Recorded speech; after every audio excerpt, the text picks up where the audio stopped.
Okay, so let's get right into this. This is what's going on right now. We're starting to see that some individuals are being considered for important roles when it comes to Social Security leadership. Now, the Democrats had a big, strong win because they got Commissioner Martin O'Malley in, and that was via a Biden pick to put him in. He was a big promoter of essentially the SSA getting fixed by removing, right, that limitation, that ceiling on taxes, occurring of that at that time. Well, many times before that, 162,000 ish dollars, where you wouldn't be taxed above that for essentially any FICA taxes on earned income. And they're saying no, let all income, that's earned income be taxed above that point.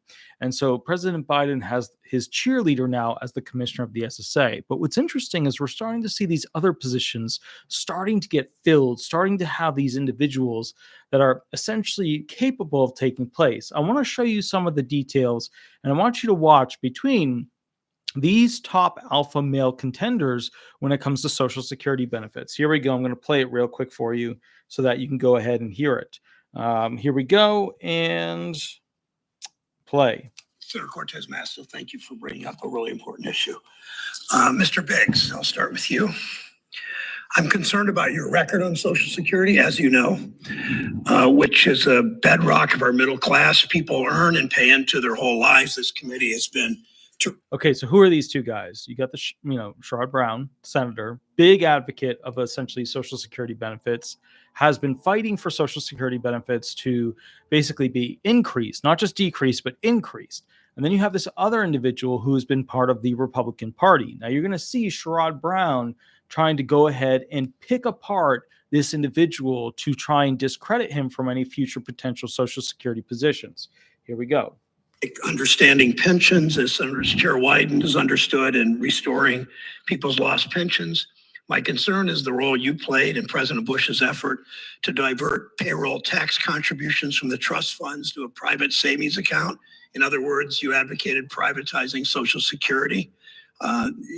You and your allies back off that sometimes, saying you're not, but you have been, to let Wall Street gamble with people's guaranteed retirement security is.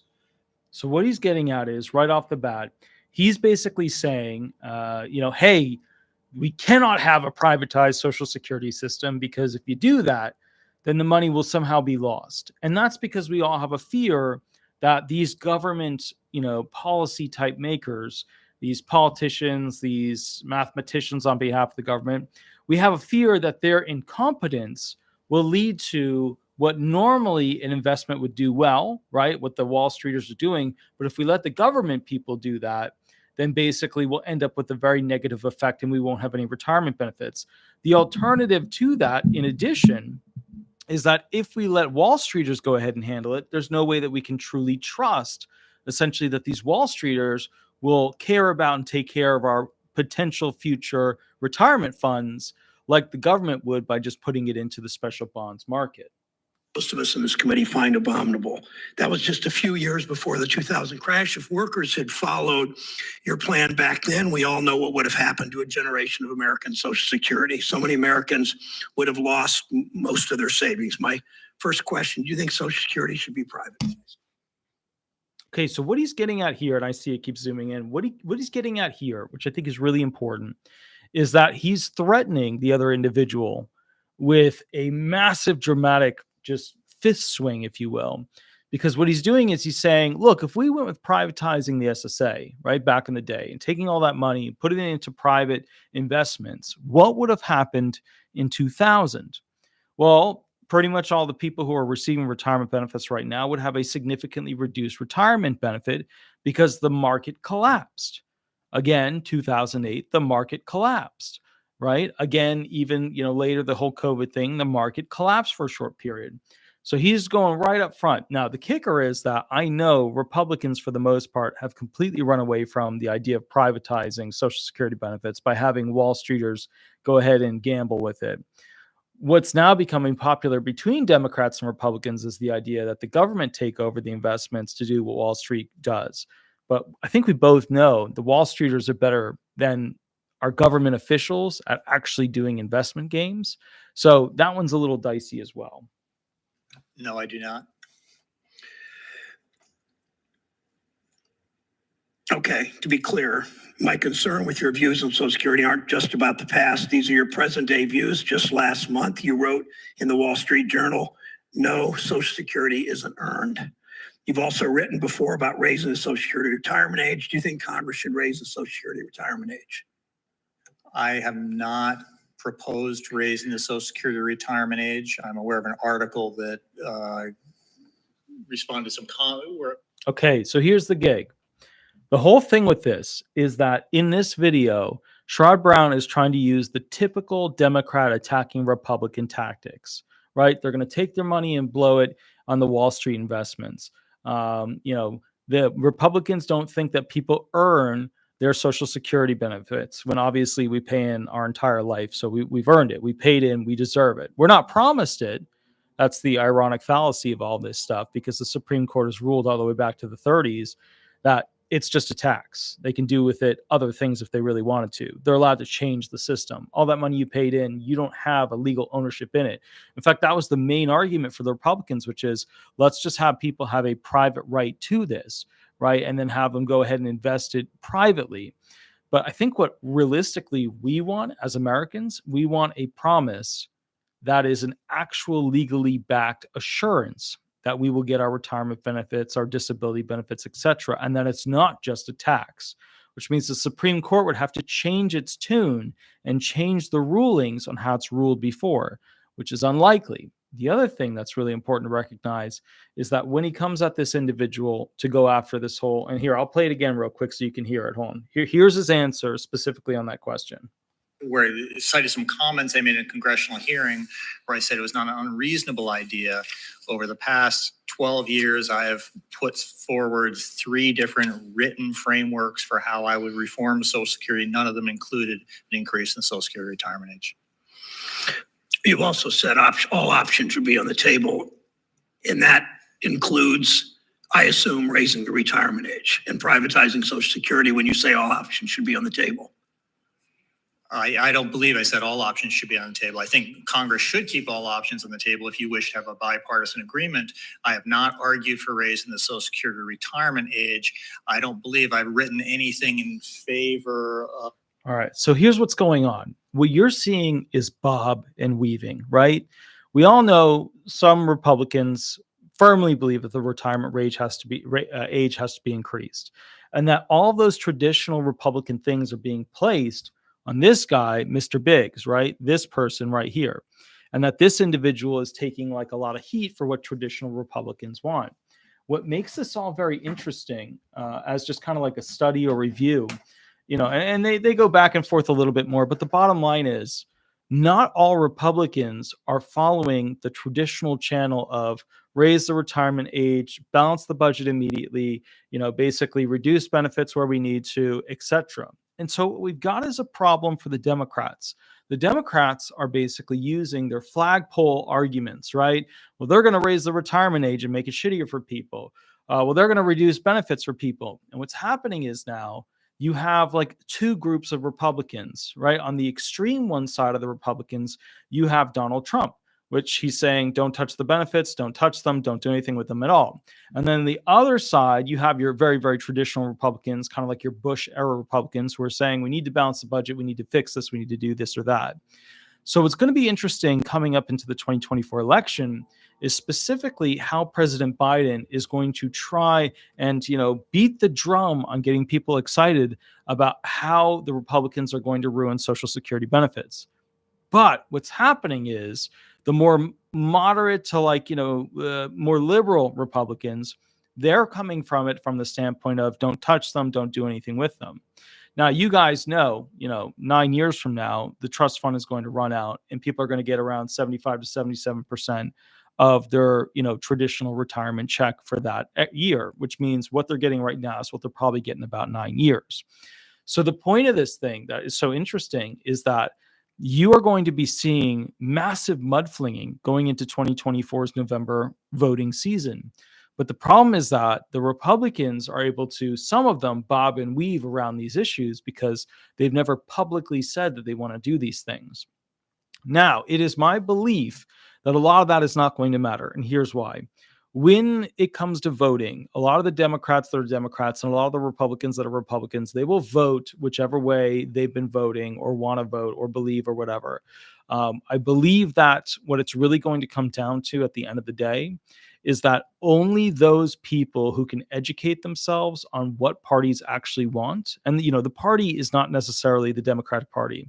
The party is Biden's party, right? Or the Republican Party. The Republican Party is Trump's party, right? Or we have the independents with Kennedy, which is always an option too. It's just, I don't know how far that will go. But the point is, they represent the party, not the Republicans that are the Republicans, not the Democrats that are the Democrats, but rather those head figures define that party. So for me, what's really interesting about this, in the sense of I want retirement benefits to be there when I get older. I want disability benefits to still be active and working well. For me, what's interesting about this whole situation is that we would not normally see, basically these individuals giving a shit about the Social Security Administration. We're seeing more communication, more meetings, more committee time being spent on Social Security benefits. And that's a good thing, because in 9 years, the hammer comes down. So I think what's going to be interesting is this, okay? As we go into the presidential election cycle, I think the votes that are going to be the most important are going to be Social Security recipients, African-American votes, and Latino votes. Because I feel like those are going to be the most swing-oriented votes. And I think what's going to happen is that you're going to have the Social Security recipient votes, and they're going to be focused on, is the economy strong enough so that basically people will work and pay taxes, and therefore my retirement benefits will be safe, right? Because remember, we can't have retirement, we can't have disability, we can't have spousal benefits, survivor benefits, ex-spousal benefits, disabled child benefits. We can't have any of those if we don't have a strong economy, because that's what pays for it all, right? The people paying in from doing work. There's a tax, it's called a FICA tax. That's how it works.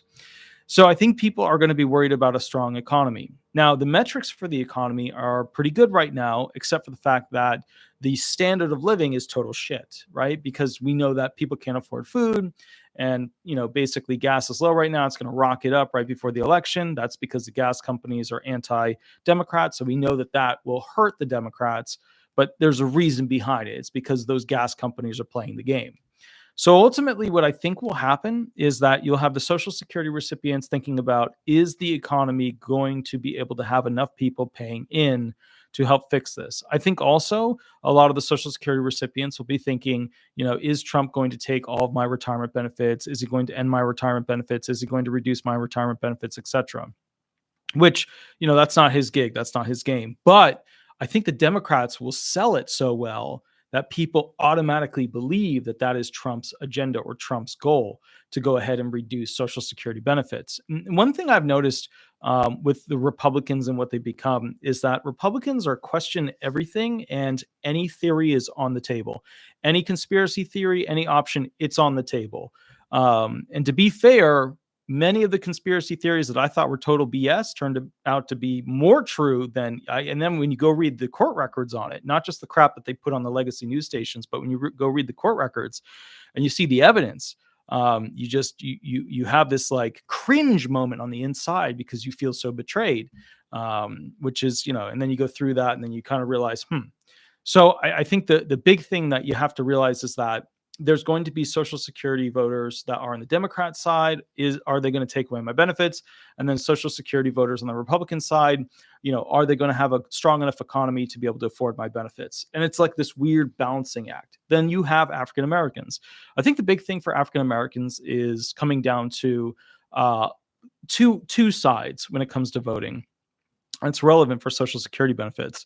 African Americans are rapidly doing well in American society when it comes to gaining professional jobs, when it comes to, basically making more money, creating future careers for themselves, etc.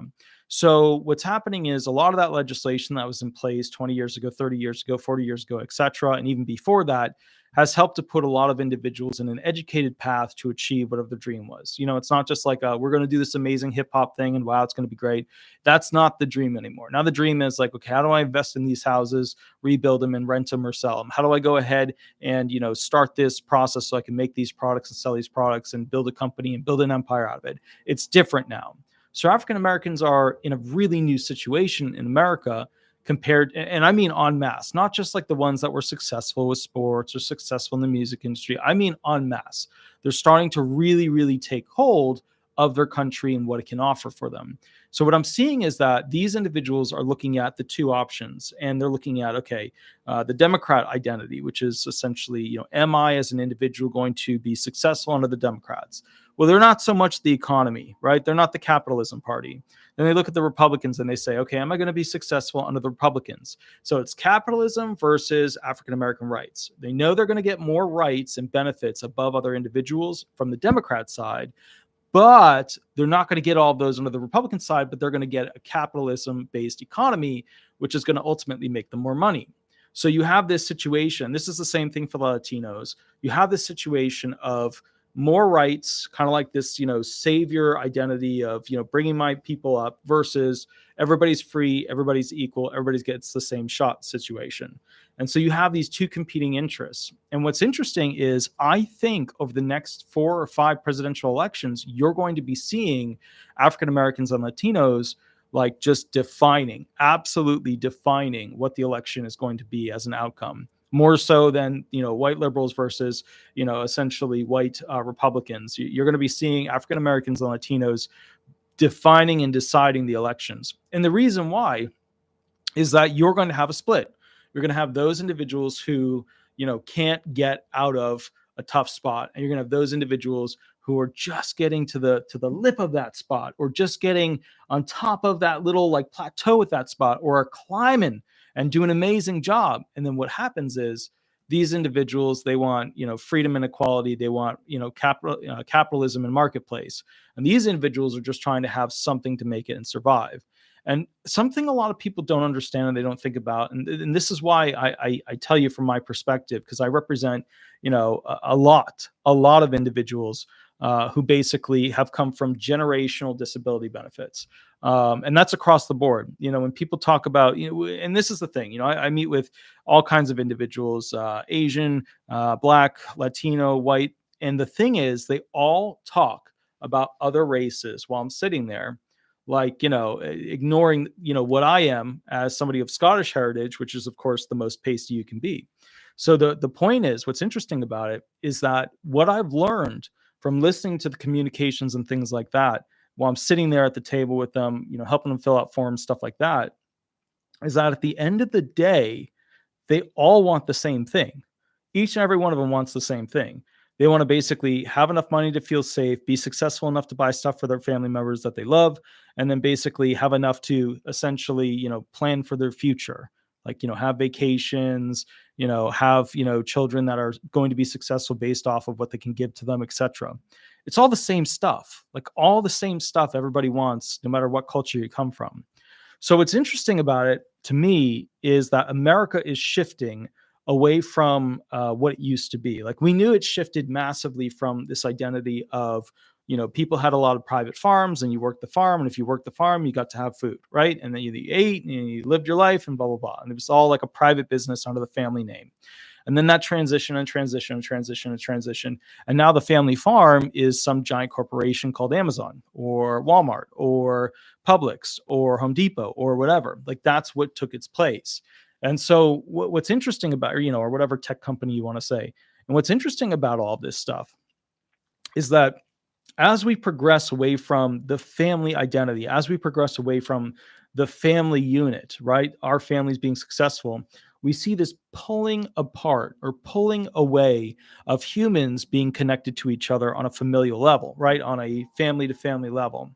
And I think what's happening is that this cultural change is really separating this family unit from being more successful in a traditional sense of everybody in the family works together for the same goals. Now you have a bunch of separated people who are basically just trying to hold the basics together to get to point A or B or C or D or whatever, without losing the little bit of statue that they've created for themselves. People, and I don't care what you say. I mean, you could say the economy is great right now. You could say it's just an amazing economy, whatever. It's not.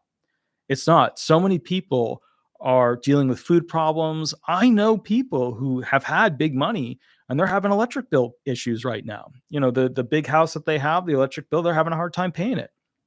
And the amazing thing about that people don't realize, like the super poor that live in like, a quasi-made room out of a garage, right? Those individuals think the rich people, no matter what, always have money. And the truth is they don't. That's why you always see these sports people, they'll buy some really high-end, like, mansion or some, thing in New York City. Although that's a lot of that's out because there's so much violence in New York City now. But the point is, like, they'd buy some thing while they were doing a lot of their sports stuff.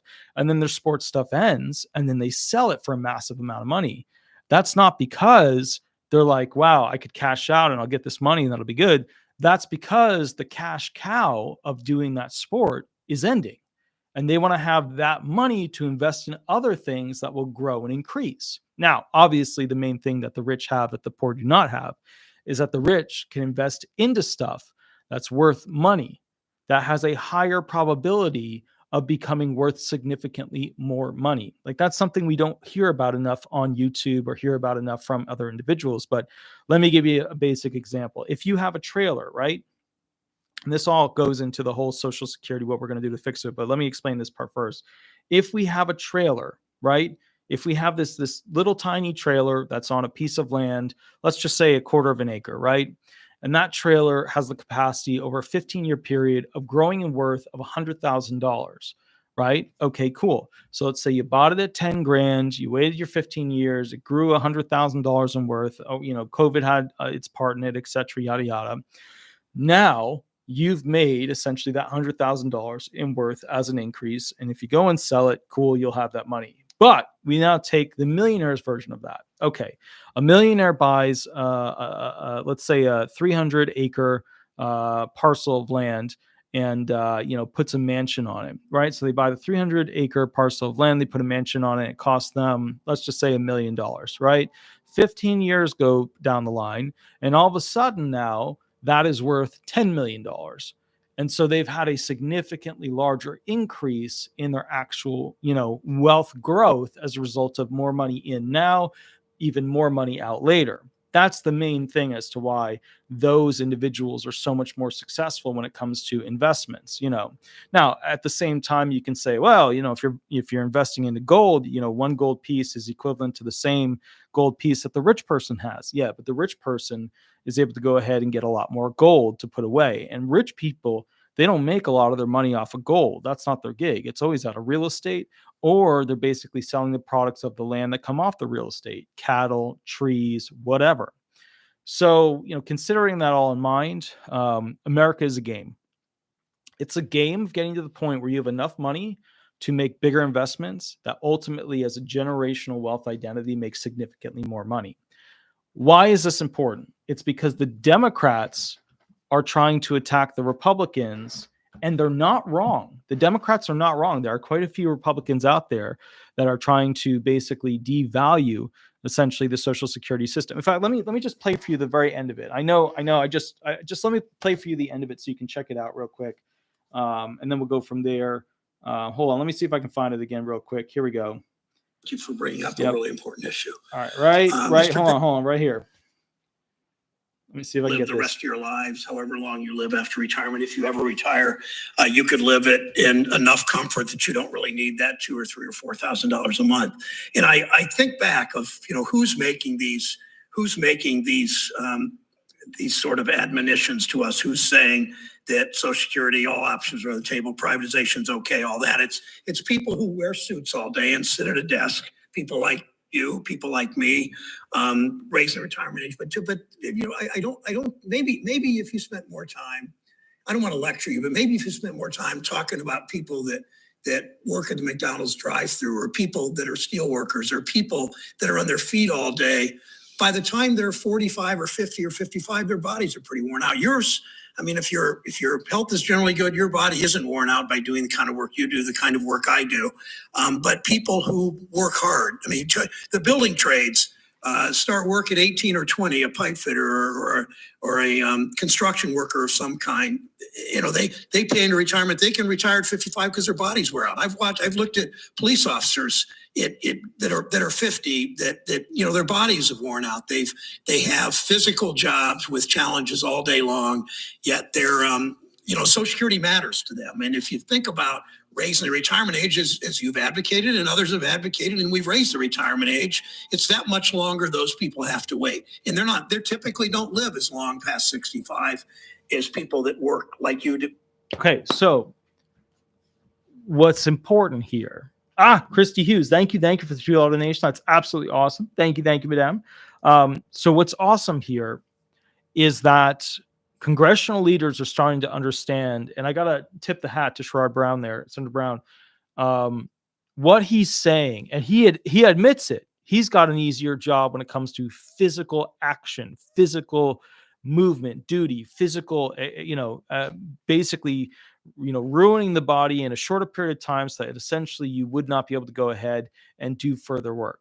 And so the whole point here that I'm kind of getting at with this is that we're starting to see politicians realize that many of these people, they can't make it without Social Security benefits because their jobs are very aggressive, physically demanding, and as a result, they wear out. Their body just wears out. What's going to be interesting is what happens in the future with space travel, because when we start sending people into space, right, who's going to tax their work? Who's going to tax their income? Which country is going to get the taxes?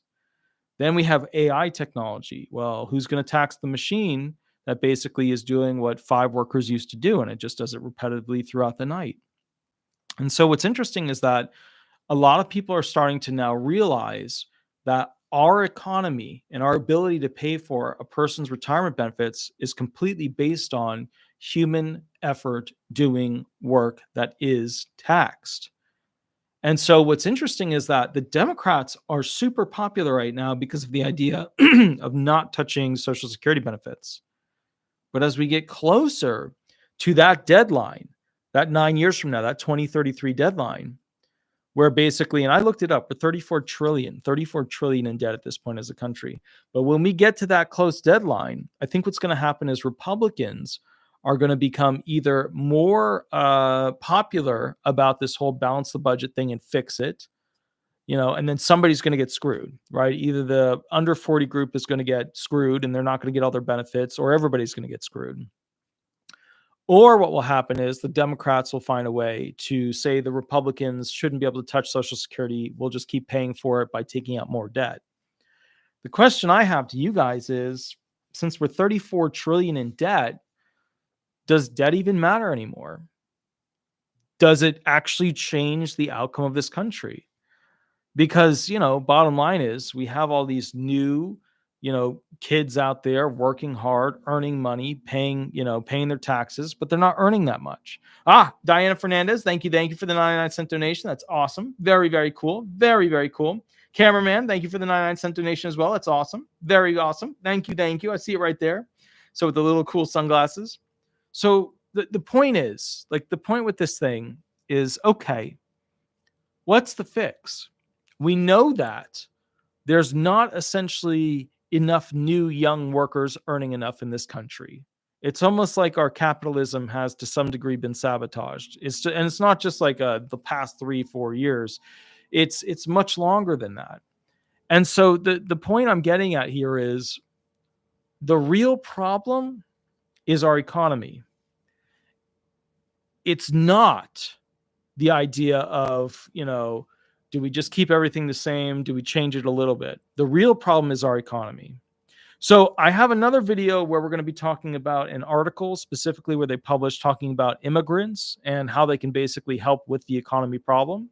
But I want to go through some of the ideas with you so you understand what's going on. But these two right here are two alpha males in the Social Security field. They're two top, remember, one of them was a deputy commissioner. That was the one that was Mr. Biggs. And then, of course, Mr. Brown, Senator Brown, two alphas in the Social Security field. I will catch you at the next video where we go through immigrants and how they can affect Social Security benefits. And then we will go from there. I'll see you in about 5 minutes and we'll keep rolling through these. Please remember to like, please remember to subscribe, and I'll catch you at the next video. Thanks so much. All right. Bye-bye, guys. Bye-bye.